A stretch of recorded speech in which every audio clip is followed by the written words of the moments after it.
living out of their programming and conditioning, living out of their pain, living out of their wounds, and all of these other things like that. The world is not suffering due to a lack of religion. Religion has been around since the beginning of time. So we got plenty of that. That's not the solution. People are suffering due to a lack of self-awareness because they don't know who they are at their essence. They only know who they were told they are. It's as deep as they know themselves. And a person can never know you any deeper than they know themselves. And most people don't know themselves, so how do they know you?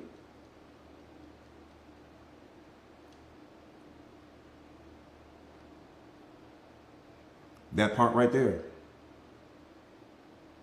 I'm just being honest with you. If I don't know who I am at my essence, if I haven't taken the time to discover who I am at my essence, how do I know who you are? How can I have a deep appreciation for you and I don't even know who I am? How do we do that? Thank you so much for the gifts, you guys. Thank you. Thank you. People just don't know who they are. And that's one of the most dangerous things in the world. The most unpredictable thing on the planet is the human being. People don't know who they are. You afraid of that lion? Shh. Are people nice? Are people nice? Let me see where you are on awareness. Are people nice? Let me see. Let me see where you are with respect to self-awareness. Are people nice? That's the question. Take you out of the equation. I want you to just answer it as if God were talking to you. Take yourself out of the. Are people nice?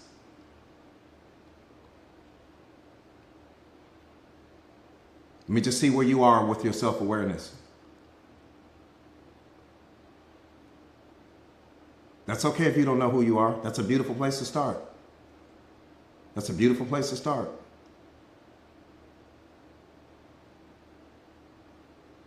It's a beautiful place to start. I see a lot of no's. Mantra Queen says yes. Bridget says yes.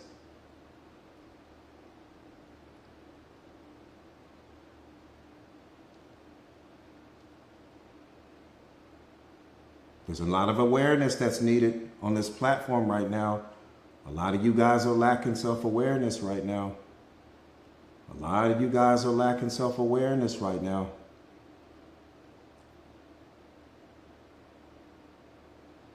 Somebody said only when they need love, said only when they need something from you. Yeah, the question was, are people nice? Are people nice? Are people nice?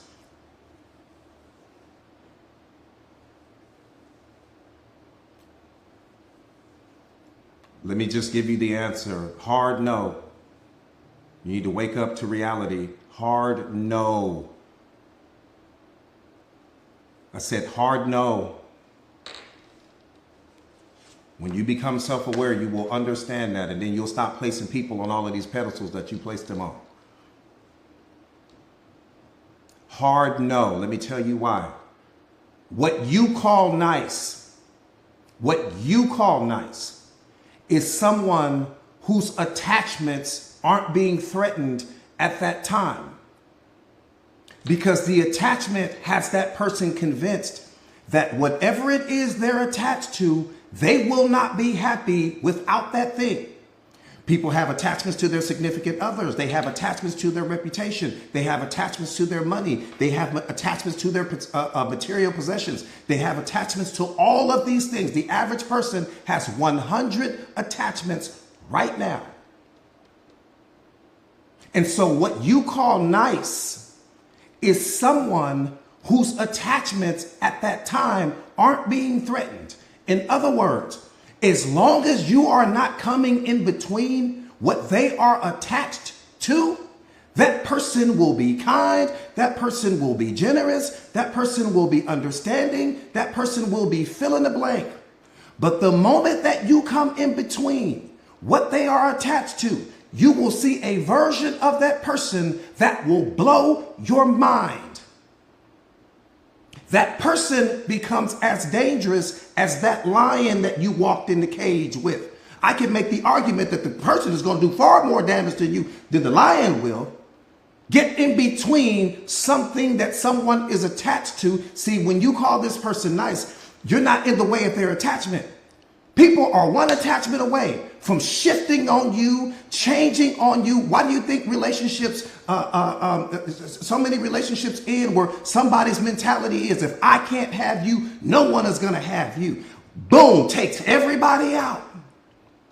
Come in between when you're going for that promotion at your job or whatever the case may be, and you're competing against someone else, and watch how that person sabotages your reputation, talks all behind your back, and all of these things like that. How many girlfriends have fallen out behind some man? How many guys have fallen out behind some woman? Something that they had convinced themselves that they would not be best friends. You were best friends before you met this person. I mean, you got to wake up.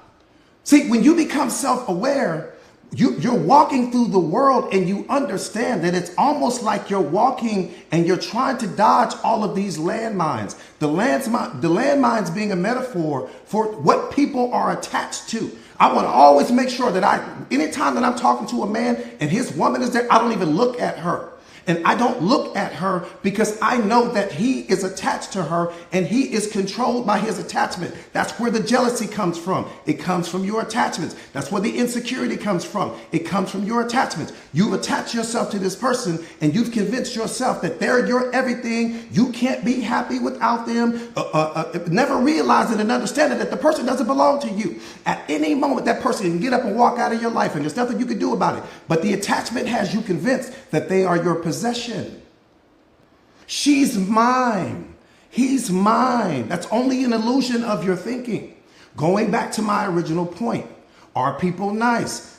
As long as you don't get in between what they're attached to, whether that's their car, whether that's their reputation, whether that's their money, whether that's their significant other, whether that's anything that they are attached to, and they are flooded with attachments, which means that that person is highly sensitive.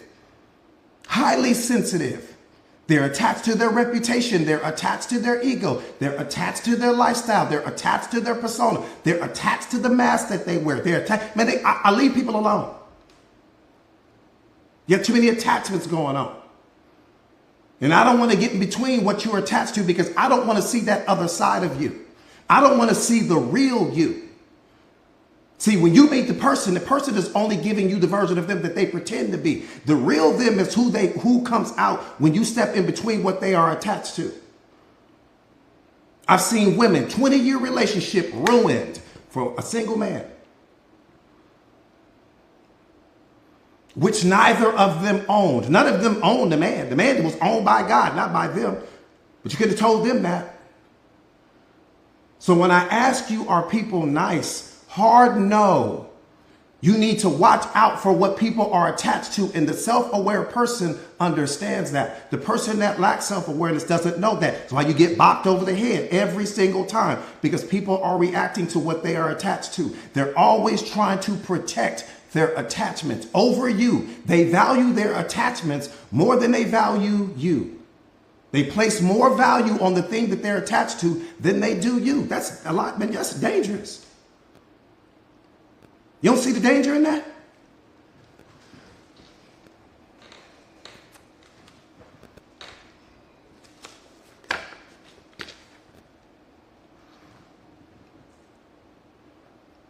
Yeah, so in Montreal, I see you.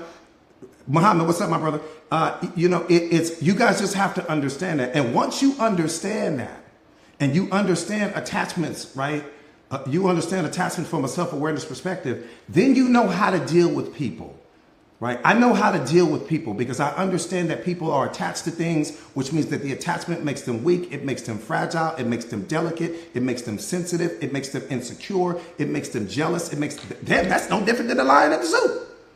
I might as well go jump in the cage with the lion at the zoo. I'm dealing with the same level of danger. The only difference is I can communicate with you. I can't communicate with the lion, but the danger, the threat level is still the same. Same threat level. Same threat level.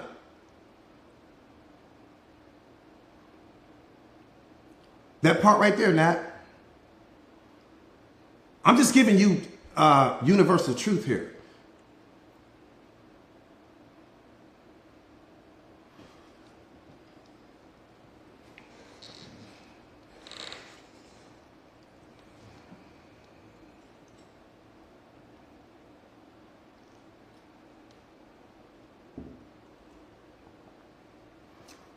So when you, but see, no, that now let me flip that on its axis. The person who is self-aware studies detachment, which means they have surrendered all of their attachments because they understand that nothing belongs to them. Is the self-aware person nice? Absolutely, because they understand that the value is them. That's the problem. See, when you lack self-awareness, you think that your value comes from the things outside of you. You think that it comes from what's in your bank account. You think that it comes from your house. You think that it comes from the clothes, from the car, from your reputation, from your little status at work, from your degree, whatever your little certifications are. You think that your value is found in the things outside of you. That's why you are a liability to every single person that you meet.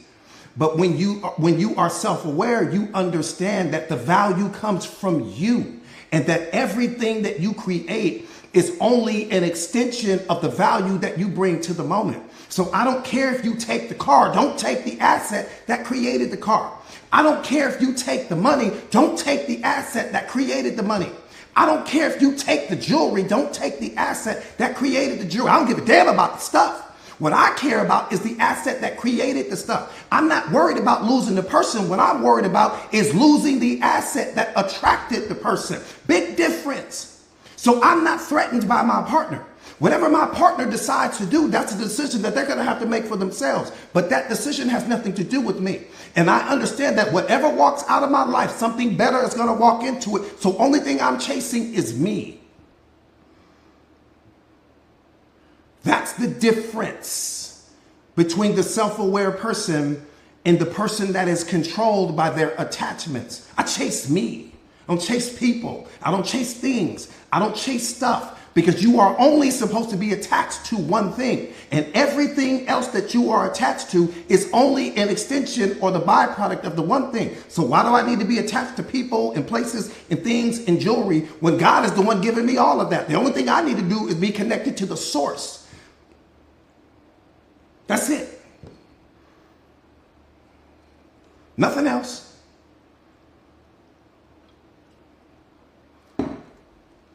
You got people running around here chasing what the source created, and then you become disconnected from the source itself. Make that make sense. Make it make sense. Just make it make sense.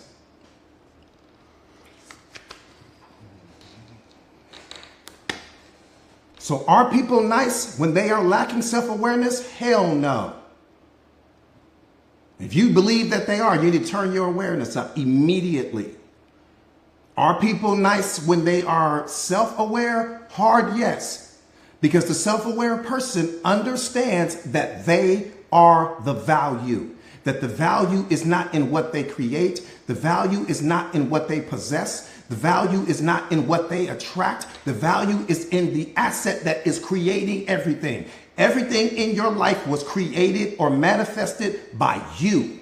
You are the source. You are the value, not the stuff that you created, just you. When you take care of the asset, everything else will take care of itself. When you don't take care of the asset because you're more focused on what the asset created, you've lost yourself. Most of you guys are walking around paying closer attention to what you've created, and you're chasing and pursuing and trying to protect what you've created, but you don't take care of the one thing that created it all. You don't go to the gym. You don't invest in yourself. You're not eating right. You're not loving yourself. You don't believe in yourself, but you protected all of the stuff you create. Make it make sense. That's all I'm saying. Just make it make sense. I don't have time, coach. How do you not have time when you're the asset? How do you not have time to take care of the asset, but you chasing everything that the asset created? You chasing the job, you chasing the relationship, you chasing people, you chasing behind your friends, you chasing popularity, you chasing likes and shares on social media, but you don't chase you. And then you lose yourself. Guess where you run? Straight to the therapist. Put me back together again. Straight to the psychiatrist. Put me back together again. Put me on some pills so that I can really get lost. Diagnose me so that I can place a label to myself and attach belief to it and create some experience that was never there. But because you have credentials, I'll believe you. And then I'll suffer even more. Because I've been programmed and conditioned to chase everything except myself. The one thing you have never caught is you. Yeah, you may have caught a man. Yeah, you may have caught a woman. Yeah, you caught the job. Yeah, you have the car. Yeah, you have friends. Yeah, you got the kids. But have you ever caught you?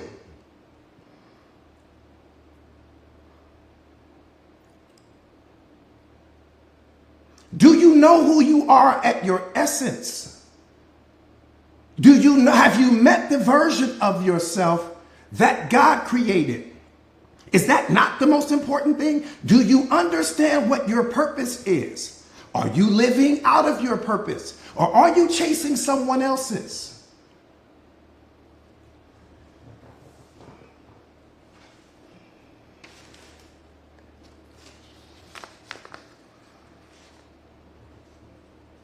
Hang on, you guys.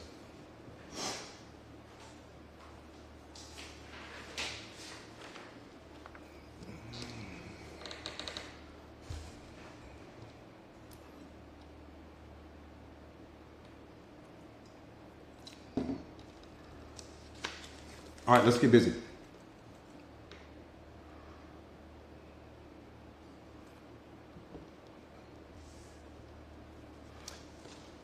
Any questions for you guys that are moderating for me right now, Tara? Any questions that people have that are in alignment with the subject matter, you guys can go ahead and pin them, and I'll do my best to answer the questions. The beautiful thing about self-awareness is that the questions answer themselves, right? The questions answer themselves. Once you become self-aware, you speak a language that's so clear and detailed that it pretty much leaves and rules out any need to ask any questions. You just need to listen. And some of what I'm saying may bump up against your programming and conditioning, but that's okay.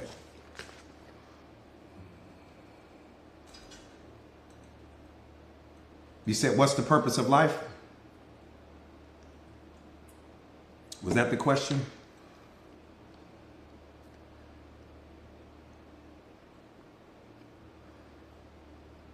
You are the purpose of your life. Why don't people tell us that? Why did we never learn that? You are the purpose of your life. The purpose is for you to meet the most powerful version of yourself. The purpose of your life is for you to meet the version of you that God created. In this moment, every single version of you exists. The worst version of you exists. The most powerful version of you exists. All in this moment right now. Every version of yourself that you have ever been throughout the course of your life exists in this moment. Every version of yourself that you will ever be exists in this moment. I want you to think about an elevator.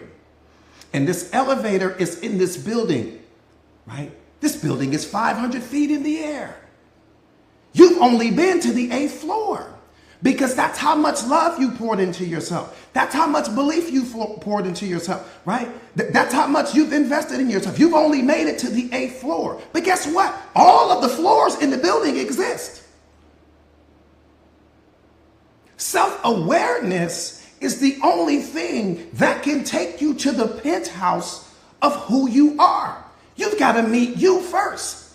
And the moment that you meet yourself, what's going to happen is that you're going to understand what your second purpose is. Your first purpose is to meet you, the uninterrupted version of you, the emotionally bulletproof version of you, the version of you that no longer seeks external validation, the version of you that loves themselves unconditionally, the version of you that understands that happiness is what you are and it's what you bring to the moment, the version of you that doesn't seek anything outside of you because you understand you are everything.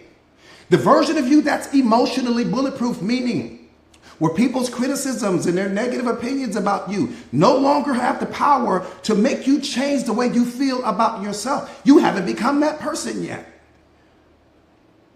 The version of you that's no longer chasing anything outside of you because you understand that all of the value is found in you.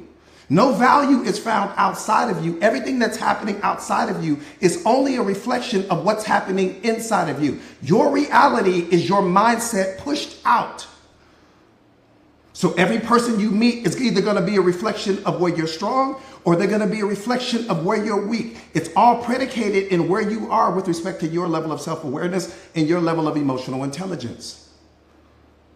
But that's the ultimate goal, is to become, to Red's point, to become the version of yourself that God created. Once you become the version of yourself that God created, your second purpose is this: to turn because your pain is your purpose. So whatever that pain is that you've experienced in all of your yesterdays, from childhood up leading up to this moment, that's your purpose, because you become an energetic match for every single person that you encounter that experienced what you once experienced. And let me tell you why that's beautiful.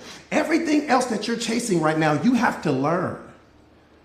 Whether you want to go and do real estate, or you want to become a content creator, or you want to become this, or you want to become that. Every single thing that you're having to learn is something that you have to remember. Your pain is something it's ingrained in you.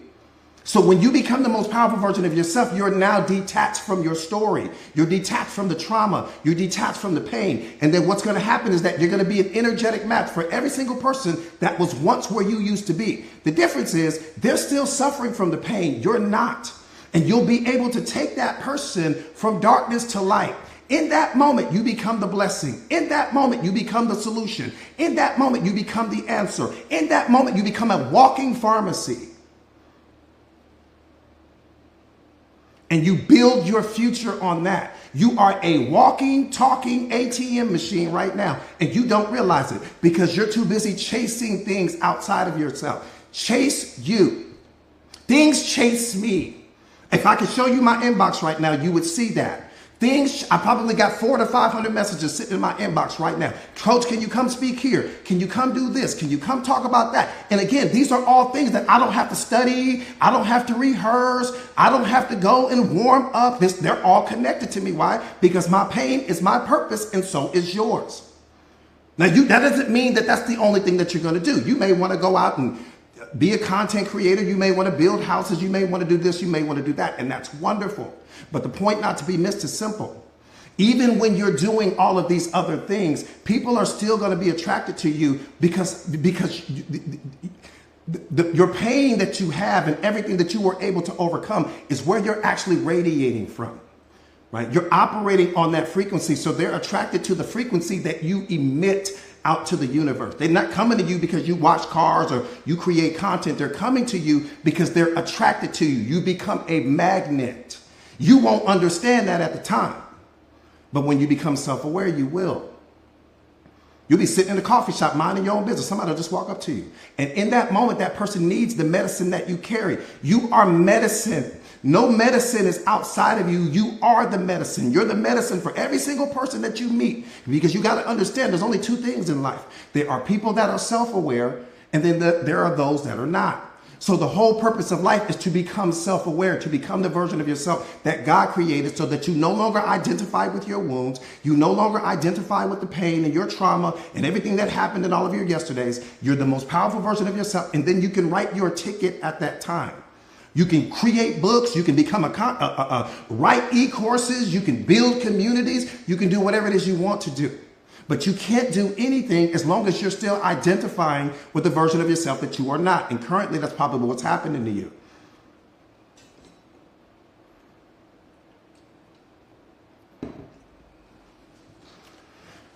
Does that make sense?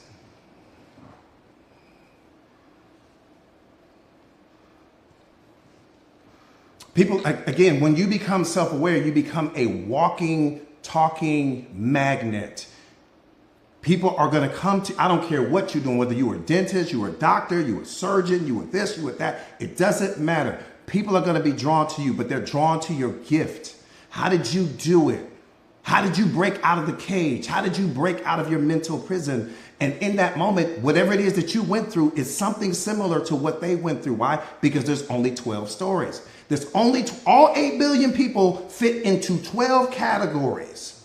All 8 billion of us fit into 12 different categories with respect to some story that happened in all of it yesterday. Yeah, there may be, the characters may be different. There may be different nuanced things, but the stories are pretty similar. They're all similar. I've been doing this for 20 years. I've heard every story. There's only 12 of them.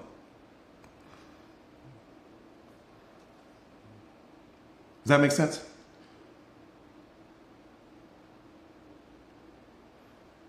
You said the person you want to be, how do you know it's true to your highest self? You got to become self-aware first. When you become self-aware, there'll be no misunderstandings. You got to get there first. You're thinking from a perspective, you're thinking from who you are right now, and you're trying to tap into the mindset of who you're ultimately going to become. Those are two different frequencies. You'll never understand it. Once you become self-aware, then you'll understand. You're like, oh, it'll make perfect sense to you. I'm going to say it to you like this. Watch this right here. Let me just qualify it. The self-aware person, the person that has truly achieved self-awareness, could literally go and just sit in the park. Just go sit in the park. Say, Coach, I'm just going to be homeless. I say, okay. That person just go sit in the park. And I promise you, people will be coming all in that park, just sitting there. And then put a bucket in front of you. Just put a bucket. I give advice for $1. That park will be filled with people because you will be a walking pharmacy in that moment. Just sitting there with your little bucket, just sitting on the bench, just talking to people. People will, before you know it, the media is coming. Hey, there's this man in the park and he gives advice and he's changing people's lives. And you can't run away from what God has transformed you into. The medicine is too powerful that you carry. I could literally right now just say, I don't want to do coaching anymore. I don't want to do videos anymore. I don't want to write books anymore. I don't want to do I don't want to do anything. I'm just going to sit in the park. I can't run from the gift. It's too powerful. Once God turns that light on, it shines everywhere. I'm telling you, I couldn't run from it if I wanted to.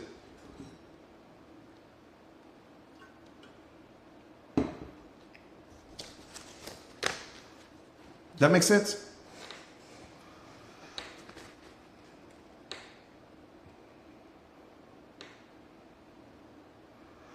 All right, let's get into the live. None of that is about the live, but let's get into the live.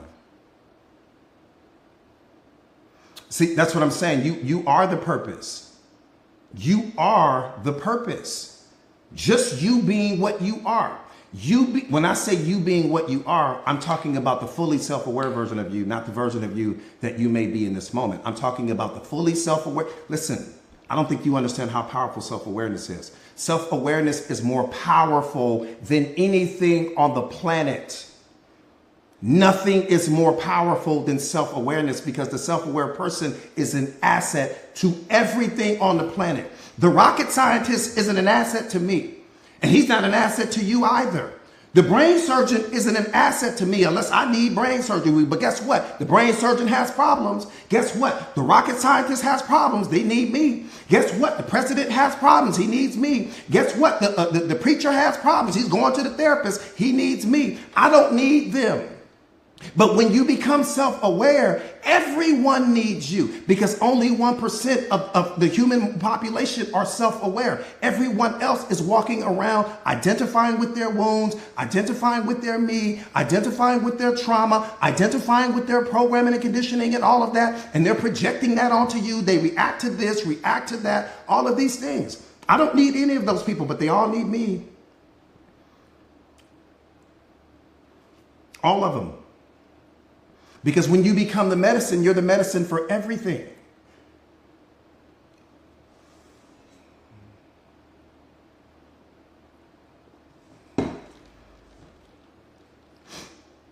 They're going to need you. And when you think about it from that perspective, I coach psychiatrists. I coach therapists. This is not a play on words. I'm telling you what God loves. I coach these people. Well, if you're a psychiatrist, and if your formula works, why are you coming to me?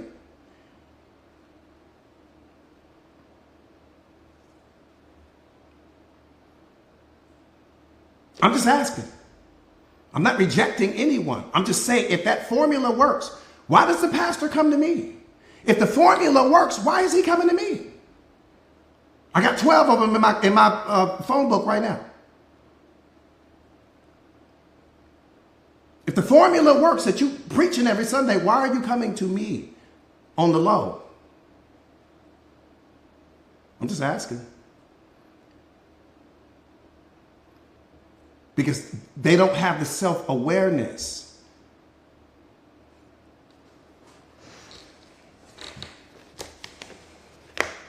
All right, let's turn up. Let's turn up. They're going to be coming to you too. So just be prepared.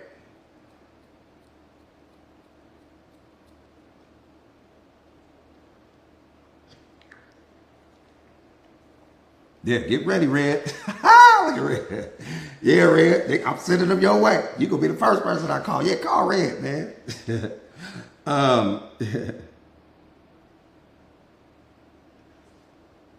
Let's get serious. Let's get serious. Let's get serious. God is awareness. God is awareness. But God is also consciousness. Consciousness is what he is, but consciousness is what we are. But what we also are is the awareness behind consciousness. It's important that we understand that. Yeah, awareness is everything. It's. We talk about this all the time, right? There are really three things that you cannot describe. Right? There's three things that no human being in history, any person from Jesus on, doesn't matter who you name, there are three things that is humanly impossible for anyone to describe using words alone. Humanly impossible. Number one, love. Number two, happiness. Number three, consciousness. Those are three things that there's not a human being walking or that has ever walked on the face of this earth that can tell you specifically what they are. The moment that you try and describe what they are, the moment that you put words to them, you take the listener away from the truth in that moment because they can only be experienced. We're taking something that's not actually a thing and we've made things out of them. So we have a concept of what love is, and we have a concept of what happiness is, and we have a concept of what consciousness is. But the concept is not the truth. No concept can ever describe reality. These things are reality. They can only be experienced. Can you experience them all day long? Can you put them into words so that, and your words become so powerful that you can give me the experience of what you experience? Hell no. No person can describe what love is to you. No person can describe what happiness is. No person can describe where consciousness is. No person can tell you where they come from. And if a person can't describe love, and if they can't describe happiness, and they can't describe consciousness, which is what you are comprised of, then they also can't describe you. But people see you through their concept of you. They have a concept of you. And their concept is taken from tiny little fragments that they've compiled in their mind, and they've created a story. Certain things that they've seen you do, certain attitudes, certain behaviors that they've watched you demonstrate, certain things that they've heard you say, and different things like that. And they've taken all of these tiny little fragments and they've created a concept in their mind, and that's how they see you. Not through the essence of you, through their concept of you.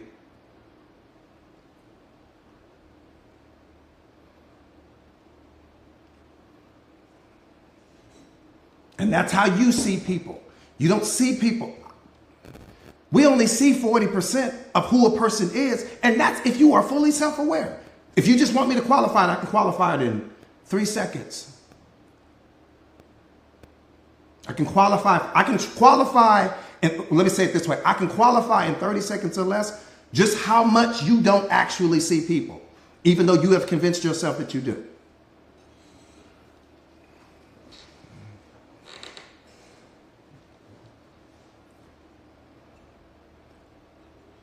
First of all, you got to understand that you're trying to describe something using words, and no word is the thing that it is trying to describe. So you've already lost. Just as soon as you open your mouth, you've already lost.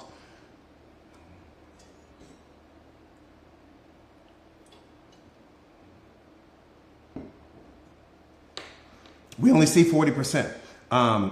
And I'm saying you only see 40% if you are already self-aware. If you're not self-aware, you may only be seeing that person at a 20% clip. What are you actually seeing?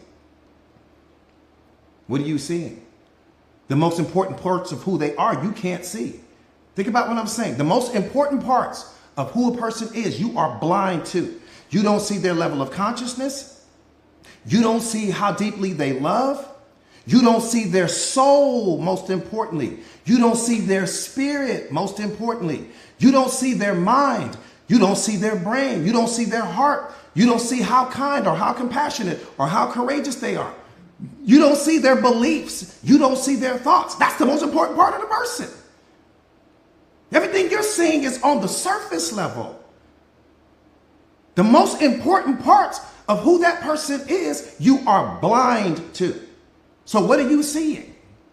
So when you say, oh, I fell in love with this person, what did you actually fall in love with? If the most important parts of who they are, you can't see, I just qualified it. What are you falling in love with? I'm bumping up against your truth. I'm bumping up against your truth. Are you falling in love with the story that you created about the person? Are you falling in love with the role you need that person to play in your life? Are you falling in love with your need of them? Did you fall in love with your desire for them? Did you fall in love because you created some attachment because there was something that you weren't willing to give yourself, that you had convinced yourself that this person could give you? Did that happen to you? Because if you only see a person at a 40% clip, what are you actually falling in love with? And if you don't know who you are at your essence, how do you know who they are at theirs? You haven't met yourself yet. So how did you meet them?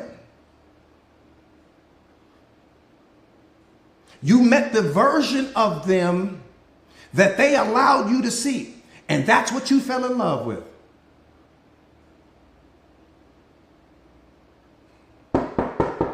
Truth is knocking at the door. I said the truth is knocking at the door right now. What are we going to do? We're going to let the truth in, or we're going to sit here and live in a lie? I'm just asking.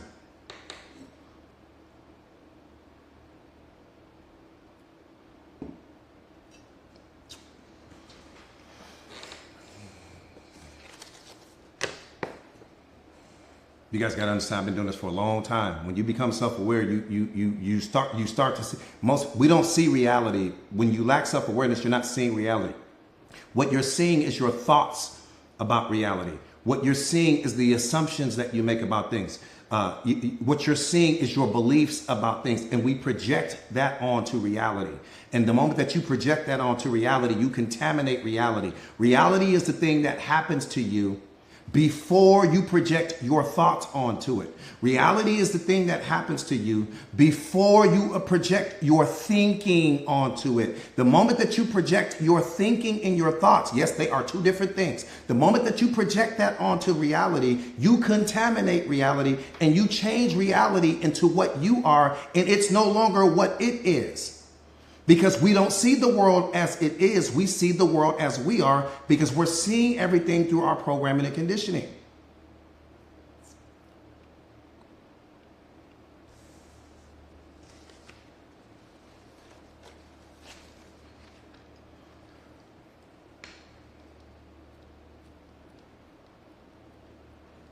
What's that, Tracy? Is what a reflection of who you are in the moment. Reality doesn't need you to bring anything. It needs you to witness. How can you experience reality if you're projecting something onto it? What do you think your fear comes from? What do you think your fear comes from? Think about what I'm saying. Where do you think fear comes from? Fear is a misuse of your imagination. Wonderful. We get that. Well, how's the fear coming? The fear is coming because you're not experiencing reality. You're experiencing what you imagine. I'm qualifying it right now for you. This is the best example in the world. You know how many people are riddled with fear? You know how many people are dominated by fear? Think about you experiencing fear probably at some point in time today. Think about what I'm saying. The only way that you can experience fear is if you project something from your yesterdays onto the present moment. There's no other way.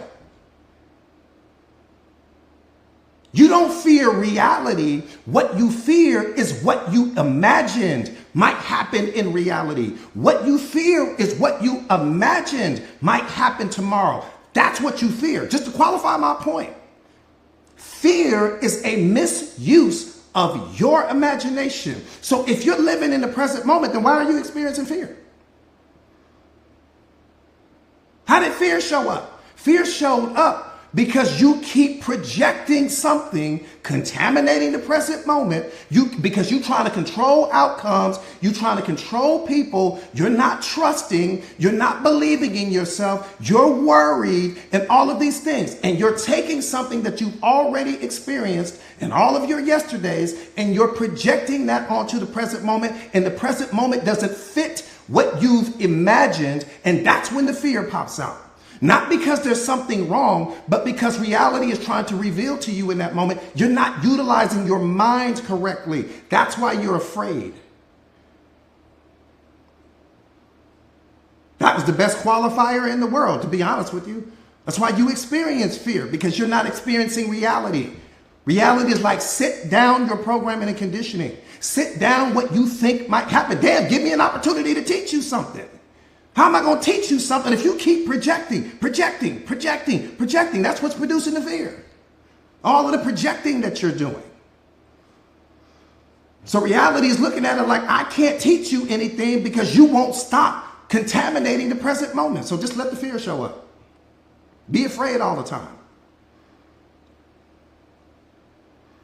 Why don't I experience fear? Because I show up to the present moment empty-handed. I don't carry anything to the present moment, ever. Ever. I carry no luggage. You guys are carrying all of this baggage. You carrying yesterday's problems. You carrying last year's mistakes. You carrying your traumas, your past hurts and wounds, the failed divorces, the marriages. You carrying all this stuff. You're too heavy.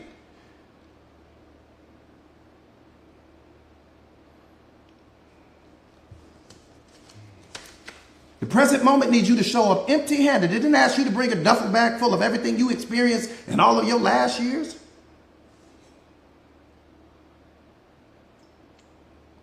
Ooh, I think this might happen. Ooh, I think that might happen. Ooh, I think this should be. Come on, the present moment was like, man, have a seat. You contaminating the whole moment. You show up to the present moment empty-handed. Empty-handed, and then I am the observer in that moment. There's going to be things that add value to me. There's going to be things that take value away from me. I have to be fully self-aware. How am I going to know what's adding value to me and what's taking value away from me if I'm always reaching in my bag called yesterday and projecting something onto the moment? Now I've contaminated the moment. Everything is murky. I'm confused. I'm worried. I'm stressed out. I'm praying to God, but he's like, I can't give you anything because you're too busy projecting. You won't let me be in control.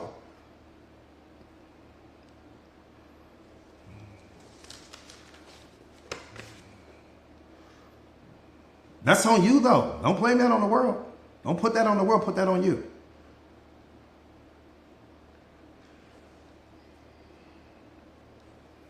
Let's get busy.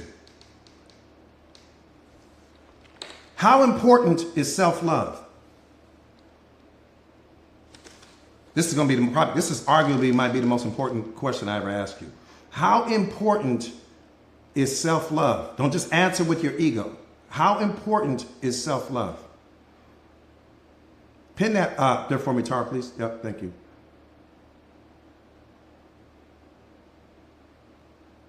Extremely important. Extremely. Extremely. It's crucial. So you guys would all agree that self-love is everything. You guys would agree with that, right?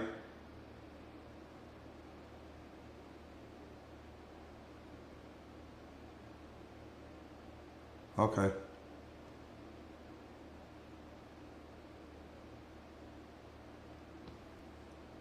Okay.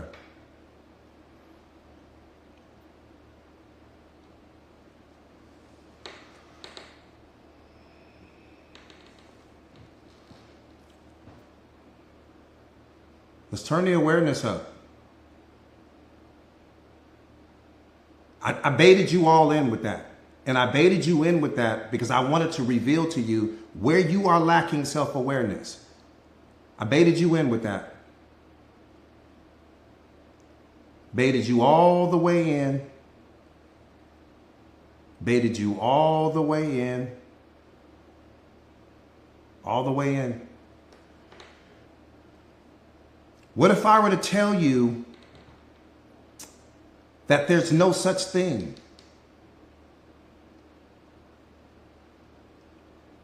I said, what if I were to tell you that there is no such thing? Look at the introjected belief that you've adopted. I just want you to see your programming and conditioning. I'm putting it on display for you. I'm getting ready to put it on display for you. I want you to see your programming and conditioning. And after I reveal what I'm going to reveal to you, I'll continue to say self-love, but only as a point of reference because it's already a part of your programming. In awareness, we never say that. Ever. Ever.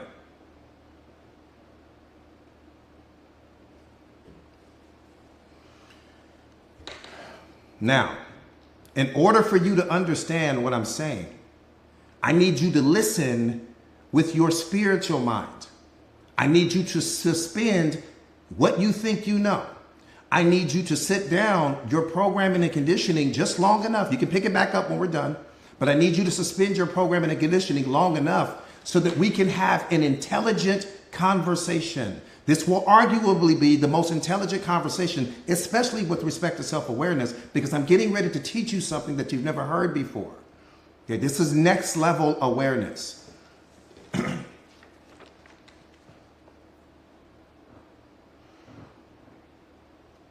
You've got one job. That's it. That's it. You've got one job. To become love. That's it. You have one job. To become love. That's it. The moment that you believe that you need self-love, to your mind, you have separated yourself from love. This is duality here. What does duality mean? It means two different aspects of something. Come on, man, you got to catch this. The moment that you can have convinced yourself that you need self-love, in that moment, you have created duality. In that moment, you have separated yourself from love. You've made it two different things now. This is all your programming and conditioning. I need you to understand what you're doing to yourself, number one. And number two, I need you to pay attention to the introjected belief. What's the introjected belief? The introjected belief is a belief that never belonged to you. A belief that you didn't create.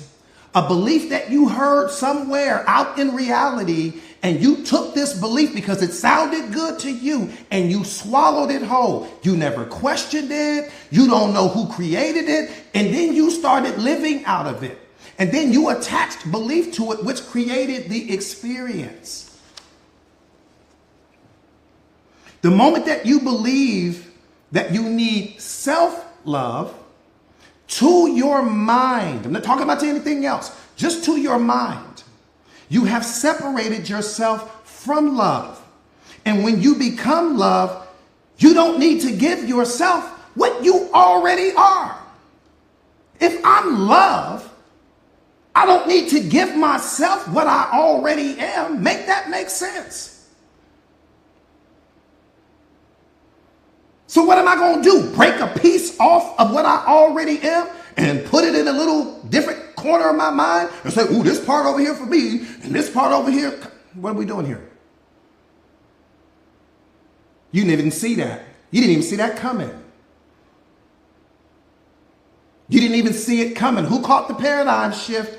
Who caught the paradigm shift? Wake up. Wake up. You got people tricking you, making you think you need to do all of these other things. You need to become love. Once you are love, that's it. I'm already giving myself everything when I am love. I'm already operating at the highest vibrational frequency when I am love. I'm already believing at the highest level when I am love. I'm already trusting at the highest level and investing in myself when I am love. I don't need to break a piece of myself off only to give myself what I already am. Make it make sense. That's the equivalent of having $1,000 in your left pocket. You got $1,000. You got 10 $100 bills. And to your sleeping mind, you're saying, okay, I'm going to take $500 out of this pocket, out of my left pocket, and I'm going to put $500 in my right pocket so that I can split everything up. Make it make sense. It's still $1,000, man. Whether you got the full 1,000 in your left pocket or the full 1,000 in your right, it's still $1,000. Doesn't matter where you move it. It's still $1,000. When you become love, you are everything. I don't need to break a piece of the love off that I already am, only to give me what I already given myself. Make it make sense. Who caught the paradigm shift? But see, that's the whole thing, Quanta. You guys don't know what love is, clearly. You can't know what love is. You guys keep talking about taking care of yourself. When you are loved, you are everything. There's no taking care of anything because you are operating at the highest level. Get out of lower mind. You guys too busy thinking out of lower mind. When you are loved, you are 5-star everything across the board. Ain't no taking care of yourself. You already number one. What you mean taking care of yourself? There is nothing to take care of. You don't love yourself, so you don't even know what that looks like. When you love yourself, you are the priority. You are the path. You are the goal. You are the destination. I'm invested in myself. I'm believing in myself. I'm showing up for myself. I'm pouring in myself. I'm loving myself. I'm everything.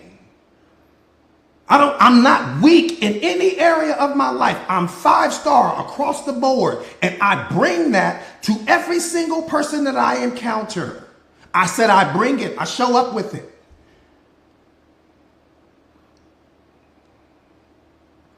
That part right there, you're not missing anything. If you still talk about, well, I need to, you get out of lower mind, man. Come on, get in the elevator, get in the elevator. This is next level conversation. This is space shuttle talk right here.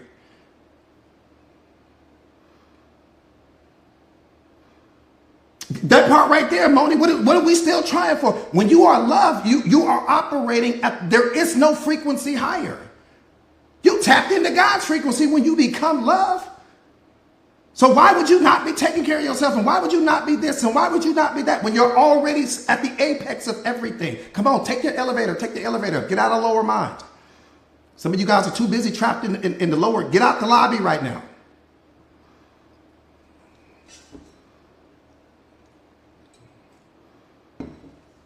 That part right there, Moni. So you got one job, to become love. The moment I become love, I don't need to break a piece of what I already am off to put it where? Where am I putting it? Oh, I got to make sure that I give myself some. I'm the source. There is nothing to give me because I'm the thing that I would be giving me. Make it make sense. The very thing that I would be giving myself, I am the source of it.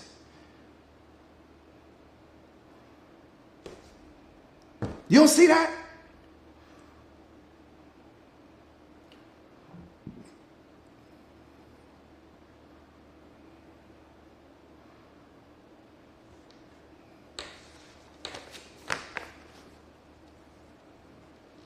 So I don't want you sitting here talking about, oh, like I said again, as a point of reference, I'll continue to say self-love because it's a part of your programming and conditioning already. And I don't want to confuse people because a lot of people that come in and out of my platform or come in and out of this live stream, they identify with self-love. At least if I say self-love, it points your mind in a particular direction, right? So because it already points your mind in a particular direction, I will say that. But really the goal is the self-aware person just becomes love. See, that's the problem.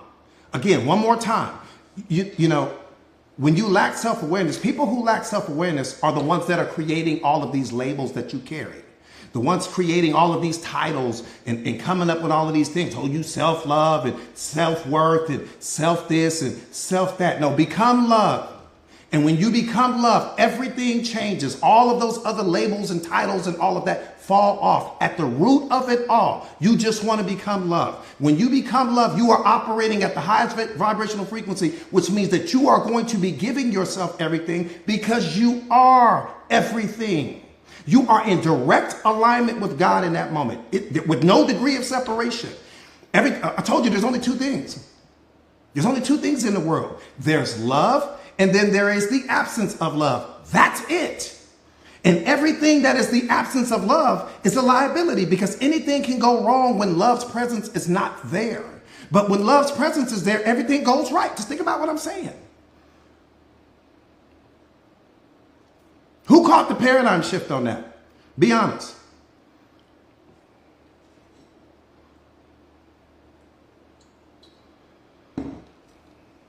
Lynetta, you see what I'm saying? But you got all these lower mind people tricking you into believing, oh, you need to self-love. And oh, man, what are you talking about? You got people that has created whole industries behind self-love and all of these other things. No, that's duality. You're separating yourself from love. See, that person doesn't understand that, because again, they're operating out of lower mind. They don't understand that it's what you already are. That's how you came into the world. You came into the world as love, did you not? I'm not telling you something that you don't already know. That's how you showed up. Self-awareness is trying to get you back to how you showed up. The difference is that you're not looking at yourself through the mind of the child. You're making adult decisions, but vibrationally and energetically, you're moving through life as love.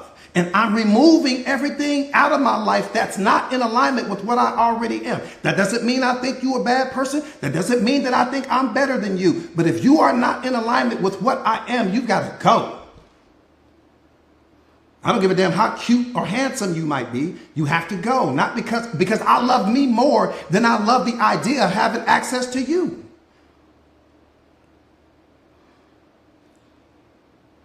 This is easy right here. God is saying, just love you. And when you love you, everything else is going to fall into place. But damn, if you can't love you, how did you fall in love with somebody else?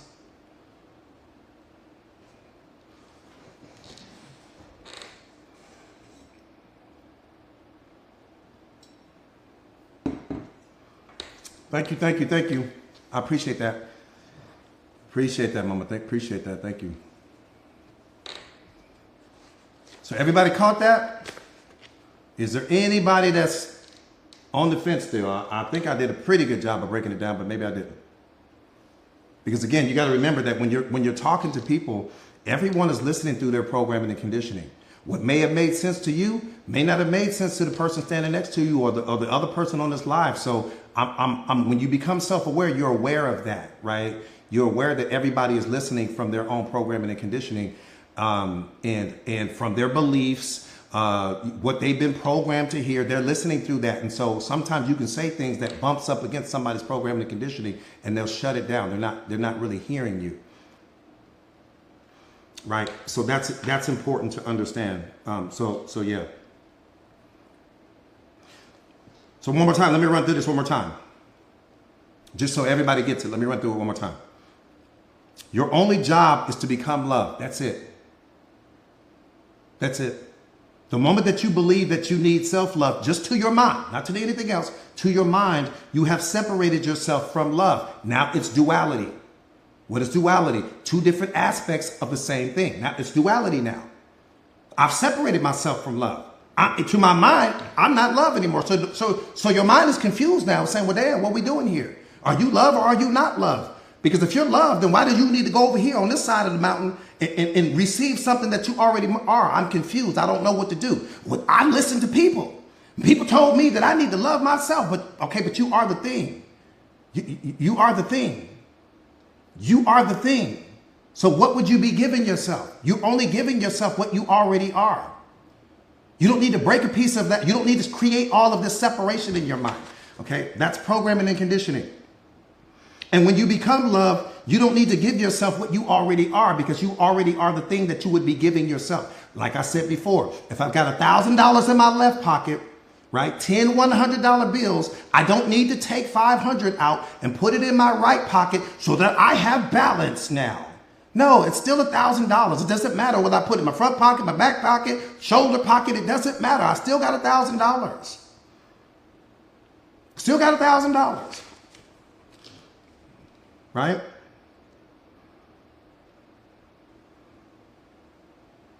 Love doesn't need to love itself. Come on, you guys, wake up. Love doesn't need to love itself. It's the best thing on the planet. Why does love need to love itself? That would terrify me if love needed to love itself.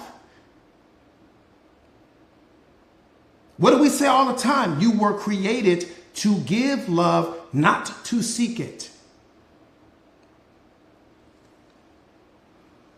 So one more time, love doesn't need to love itself. Stop. You guys got too much programming and conditioning going on, man. That's why self-awareness is so important. The same way that the rain doesn't worry about getting wet. The rain is not worried about getting wet. It understands everything that's going on. The same way that the sun is not going to be, oh, it's hot out here. It's all coming from you. What are you talking about? It's hot out here. That's one thing you will never hear the sun say, oh, it's hot outside. Well, it's coming from you. The same way that you don't need to go out and seek love, because it's you are it. You would be the very thing that you're seeking.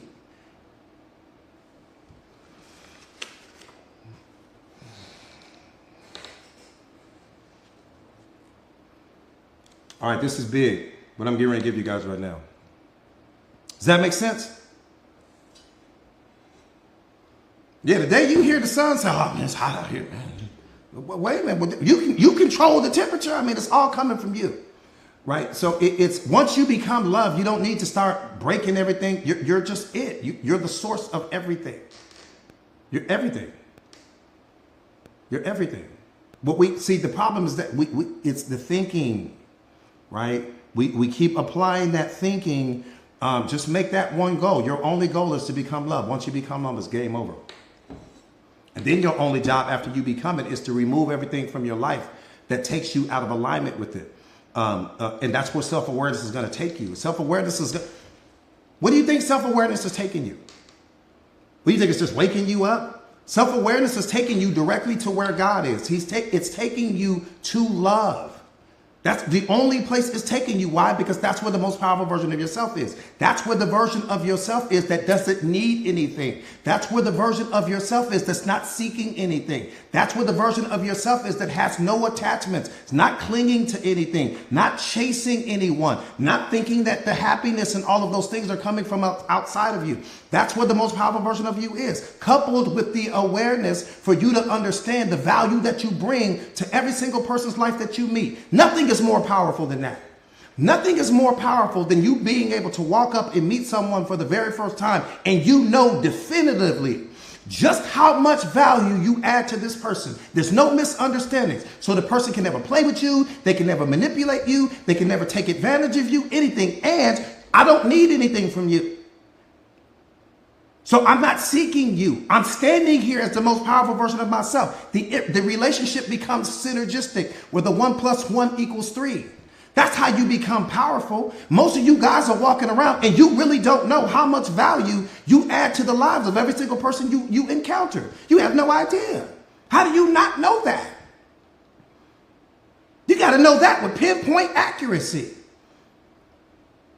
I know exactly how much value I add to every single person in my community, to every single person on this live, to every single person where I'm at the gym, I'm at the this, I'm at the that, at the car wash. It doesn't matter. That's not coming from a place of arrogance. That's coming from alignment. You got to know. You don't think God knows how much value he adds to your life? That's what you're thinking? You don't think he knows down to every fiber of how much value he adds to your life? When you become self-aware, again, you got to get there first.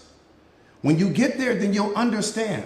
And that's when relationships become powerful, and that's when they become beautiful, because what you're looking for is people that place the same level of value on you that you place on yourself. That's when relationships become powerful. Relationships become weak because people stop placing the value on you that you place on you. Now there's an imbalance in the relationship, and now things start breaking apart. That's why your relationships fall apart, because somebody stopped placing value on you. Your presence was no longer felt. That's when people start disrespecting you and all of those things. The moment that your presence no longer has impact, the relationship's over. Everything else is just you waiting out the inevitable. I'm telling you now.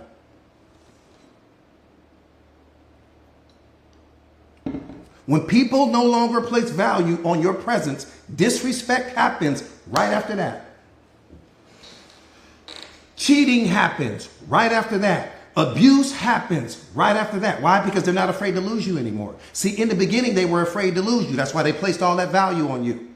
The moment that your presence they no longer place value on your presence, now I don't mind cheating on you. Now I don't mind lying to you. Now I don't mind verbally abusing you. Now I don't mind. Why? Because I'm not afraid to lose you. Because you've already lost yourself. Because you've allowed me to disrespect you. You've allowed me to talk crazy to you. You've allowed me to just show up the way I want to show up in your life. Say what I want to say in your life. And because you didn't place value on you, I didn't place value on you.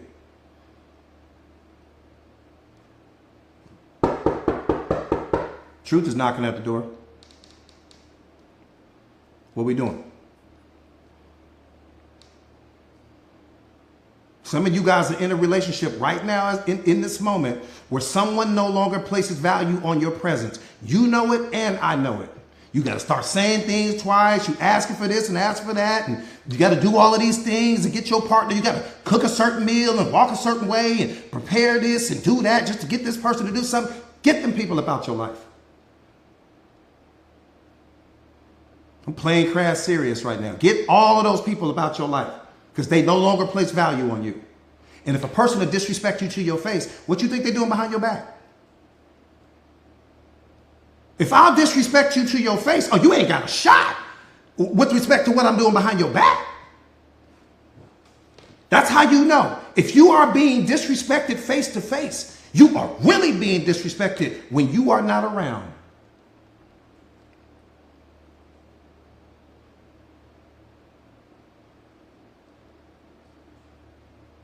Think about what I'm saying. If a person has the audacity to disrespect you to your face, A, they no longer place value on your presence. B, they no longer care about losing you. C, if I'm disrespecting you to your face, I'm really disrespecting you behind your back. But your attachment to me lets me know that you won't walk away. That's why I treat you the way I treat you. Because I already know you won't walk away. You're afraid to lose me.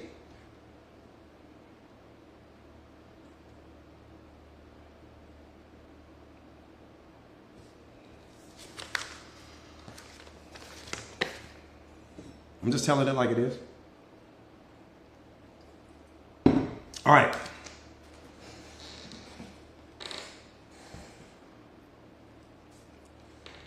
The attachment, Vonnie.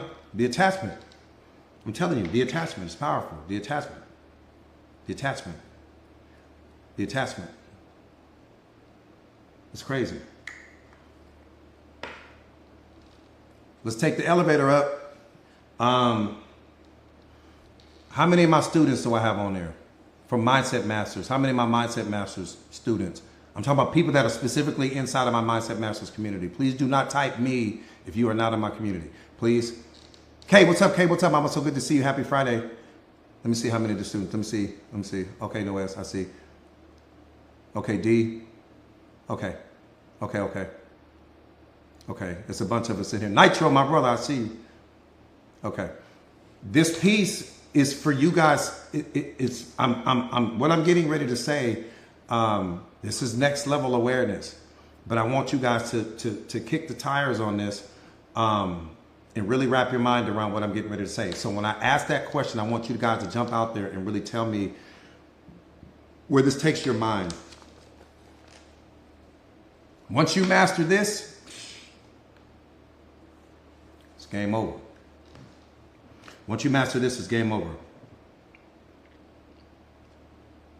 All right, my students, here we go. AD, here we go. Before enlightenment, enlightenment meaning self-awareness, before enlightenment, I used to be depressed. After enlightenment, I continue to be depressed. What happened? I'm asking my students, what happened specifically? Wait a minute. Before enlightenment, I used to be depressed. After enlightenment, I continue to be depressed. What happened here?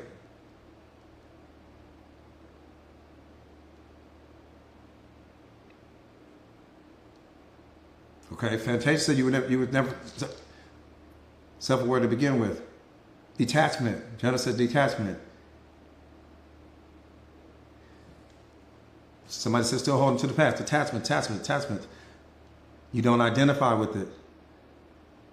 Increase of self-awareness. You didn't remove the attachment out of alignment with God. Okay.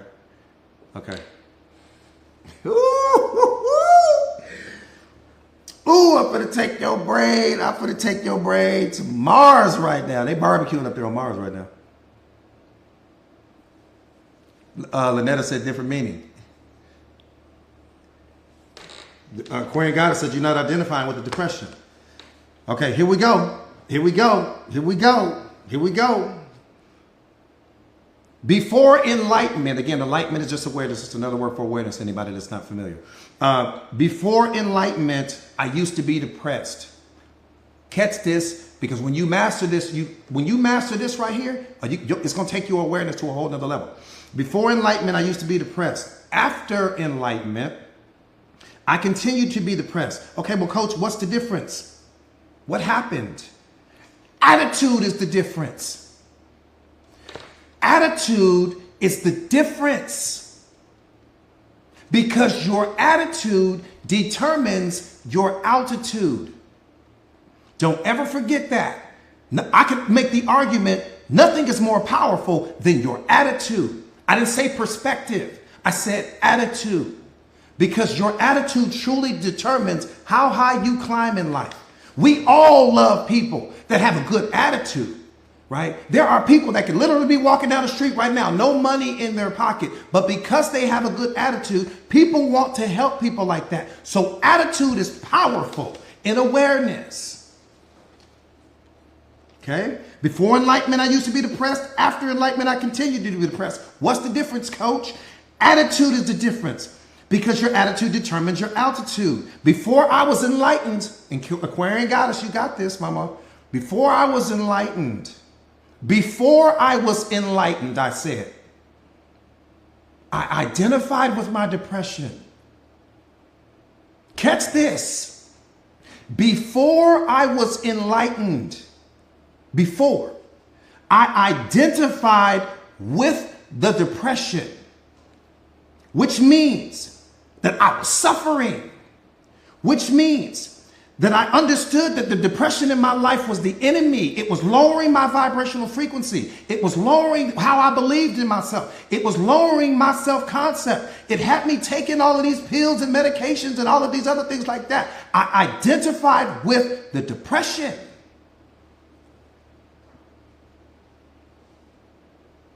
Right? After enlightenment, catch this. Now we on the other side. I became self-aware now. Something happened. I became self-aware now. After enlightenment, I understood that the depression was my ally and not my enemy. What happened? My attitude toward it changed. The depression is there to let me know that I'm out of touch with the truth.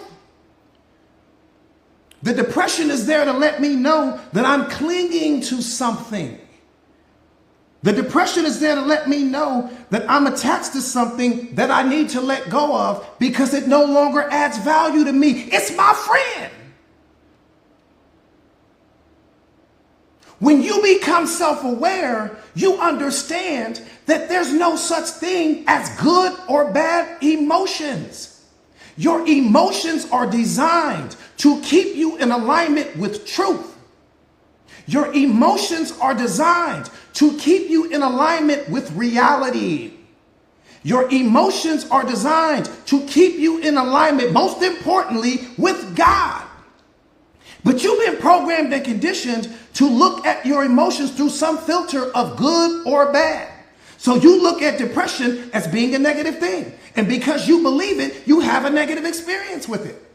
No, when depression shows up, I'm high-fiving it. Come on in, have a seat.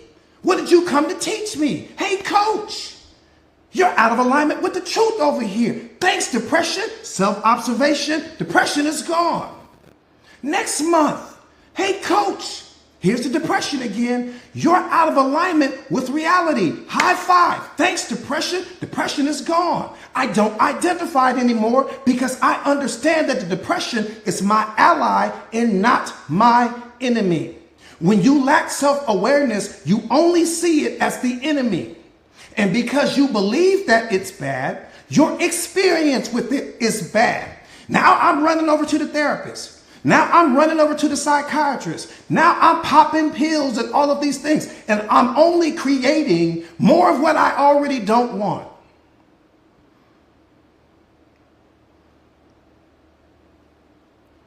Before enlightenment, I used to be depressed.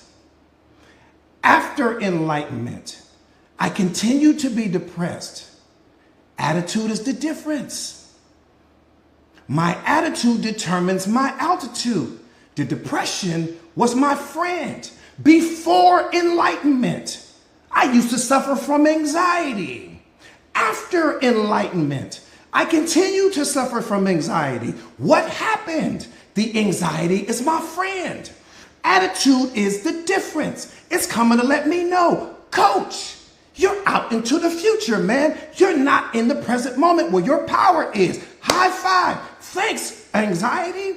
Hey, coach, you're obsessing and you're trying to predict outcomes that don't belong to you. Get back in the present moment. I appreciate you, anxiety. One more time. Your programming and conditioning from someone else has been that you look at everything through some filter of good or bad.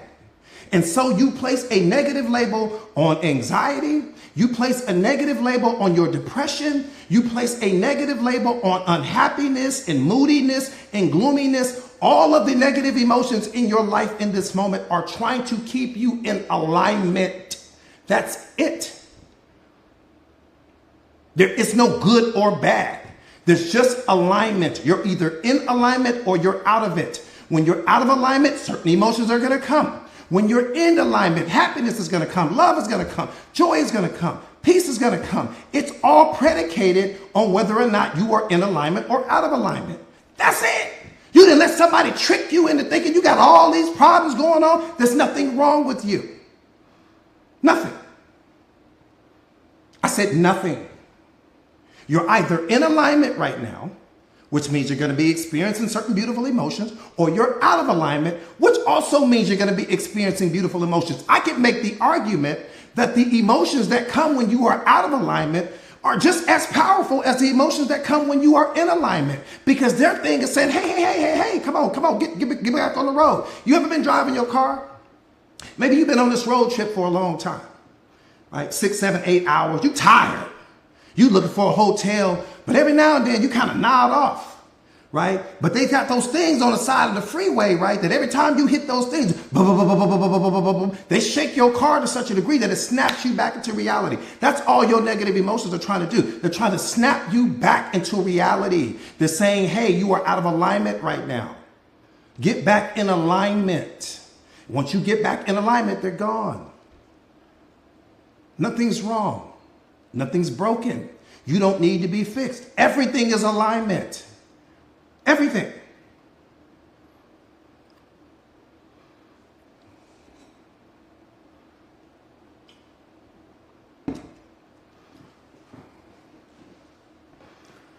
That part right there, Moni. That part right there. That part right there. All of what you just said and then some. That part right there. Who caught the paradigm shift on that?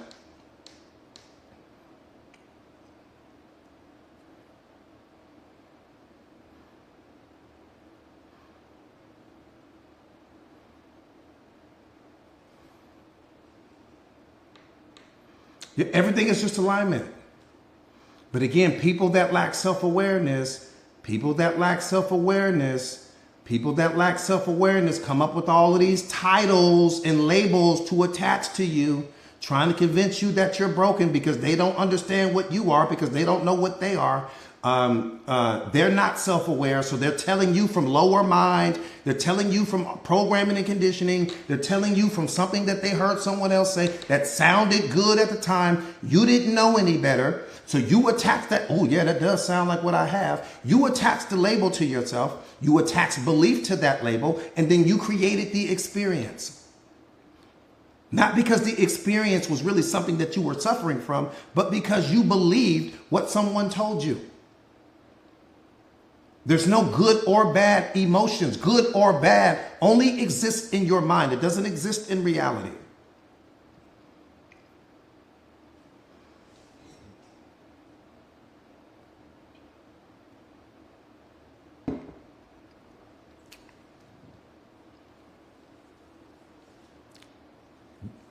There are no tough situations. That's what I'm saying. There are no tough situations.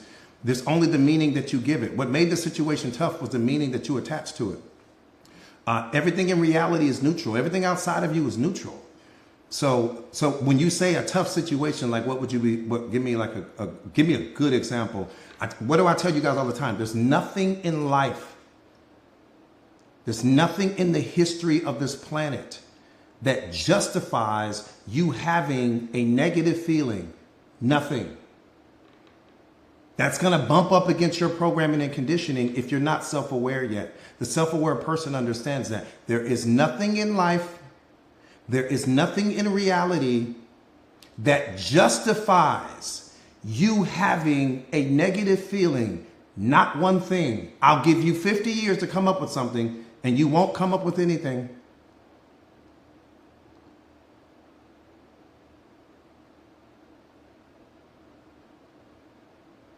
The moment that you become the emotion, you go blind.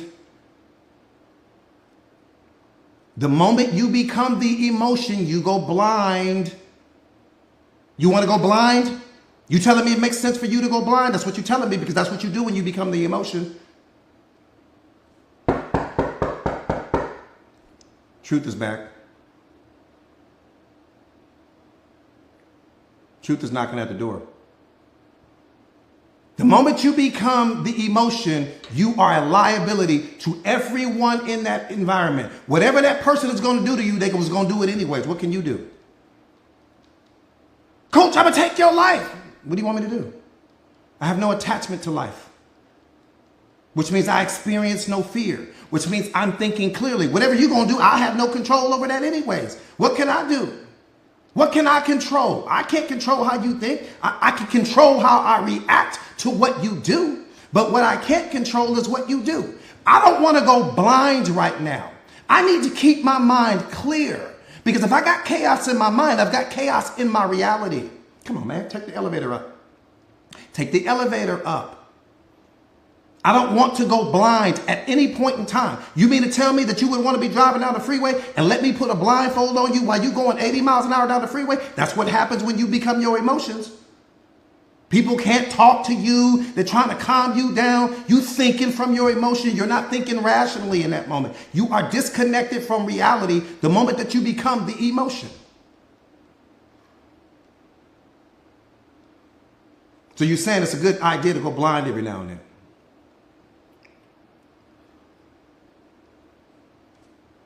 I'm just asking you.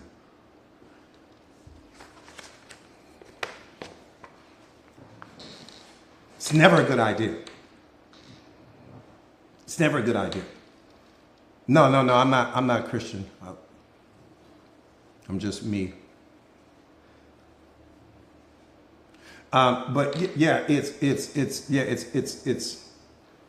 never a good idea, right? That's not the purpose of your emotions. Your emotions are not there so that you can become the emotion, right? You're the observer in that moment. I don't want to become the emotion. The emotion, like, wait a minute, why are you over here with us? You need to be in control of the situation. How are you in control of the situation if you all emotional about the situation? How are you in control? You in the way. You just became the liability. You went from being the asset to the liability.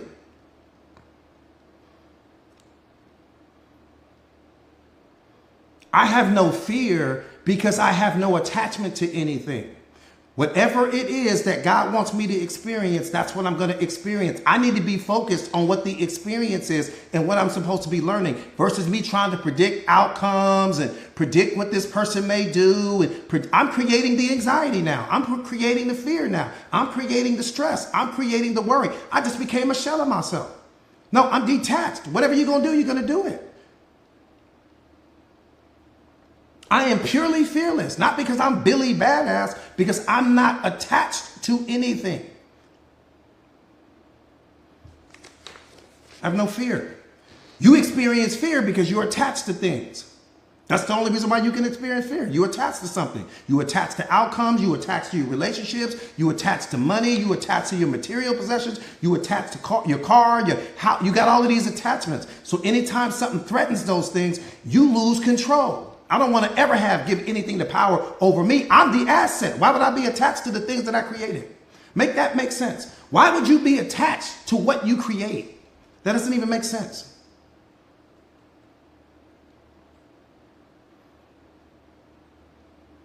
Because the attachment is in control of you. You are never in control of it. You are not in control of a single attachment that you have. Not one. That's why you have it. Because you think you can't be happy without it. That's why you attach to it.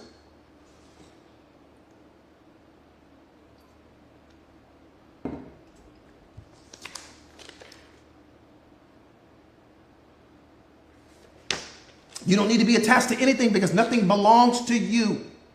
That's the problem. You think things belong to you. Everything belongs to God, including you. Everything belongs to Him. Everything that was given to you, you've inherited. You don't own anything. So why are you attached to anything? You own nothing. What you own is what you showed up with. What did you show up with? You came with nothing, you will leave with nothing. Everything is an experience that you get to have. You are the divine experiencing life as a father. You are the divine experiencing life as a mother. You are the divine experiencing life as the content creator or as the doctor or as the lawyer. But I don't identify with any of these labels because I understand that every single thing is a gift to me.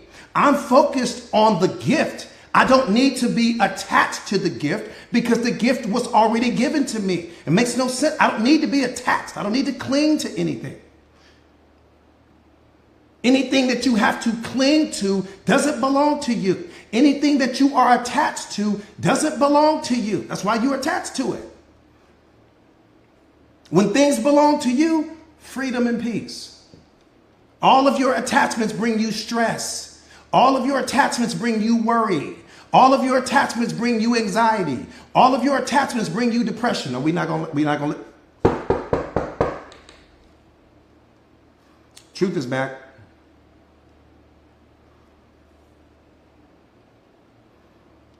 Truth is back. Look at Joyce said, come in. I'm thinking about what I'm saying. Your kids are a gift to you.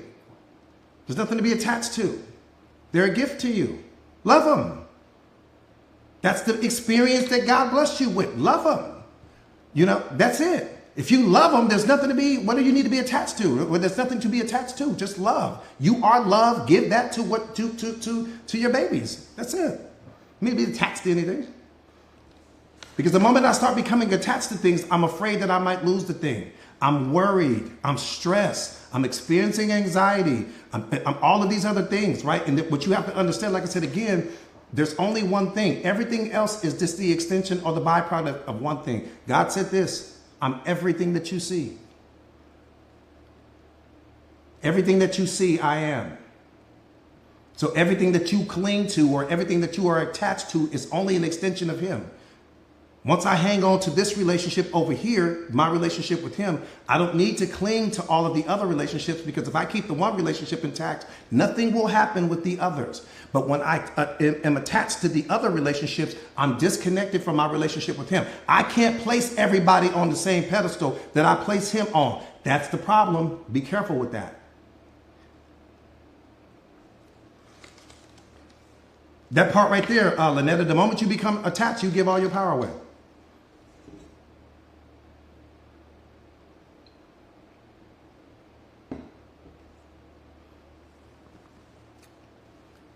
You said, what about your career? What do you mean, being attached? What do you mean when you say, what about your career? You mean being attached to it? I don't understand the question this way. You're attached to your career, is what you're saying?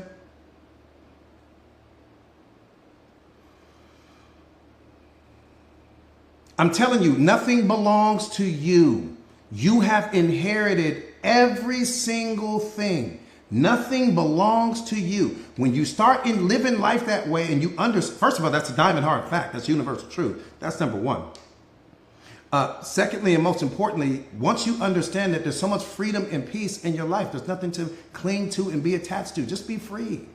Somebody programmed you to move the way you're moving right now. That's why you do it. The same way you thought about self-love. Before this live, you was all on self-love. Now you have a different understanding of it. Look how many interjected beliefs that you have. Beliefs that coming from other people and all these other things like that. Just become love. And then you give that to every single person that you see. Give it to your babies, give it to your friends, give it to this, give it to that. That's what you were created to do. Once you do that, whatever you giving that love to is going to want to be in your life organically. It's going to want to be in your life naturally. And if that thing decides that it wants to walk out of your life, which your kids will one day, there's nothing you can do about that. They're going to go and move to some other part of the world and start living their life. God gave you the experience to be that parent or whatever the case may be, to help them become whatever it is they're going to become. That was your role. Play the role. That's it. Nothing to be attached to. Nothing to cling to. You don't need to be attached to be a father. You don't need to be attached to be a mother. Just be love.